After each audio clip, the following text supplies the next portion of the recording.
Assalomu alaykum do'stlar. Do'stlar, videoda o'tkazmasdan ko'ringlar. Sababi bu joyda yana ham to'liqroq, tiniqroq ma'lumot berishga harakat qilamiz. Qadrdonlar, bu joyimiz uzunligi 38 metr atrofidagi shapkamiz, eni esa 70-80 atrofidagi shapkamiz. Joyning kvadrati o'zi 30 kvadrat atrofida qadrdonlar. Bu joyga biz mana shu fasonda 50 kvadrat tunuka rasxod qilganmiz.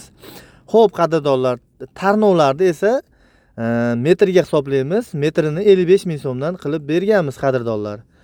Xo'p, shunda do'stlar, uyning egasiga jami bo'lib 50 kvadrat tunukaga pul to'ladi 135 mingdan.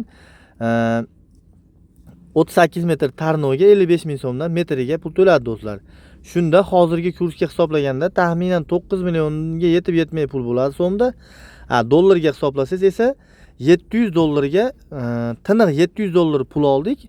Mana shu shapkani tunikafon qilib berdik. Buni ichida usta xizmatlari, reka, lesalari barchasi shu summani ichida bo'ladi qadrdonlar. Vodiy bo'ylab xizmat ko'rsatamiz. Agar vodiydan bo'lsangiz, bemalol ekranda turgan raqamlarimizga bog'lansanglar bo'ladi. Ekrandagi raqamlarimizda Telegramlar, WhatsApplar bor. Barchalarga videoni oxirigacha ko'rganlar uchun rahmat. Sog' salomat bo'linglar.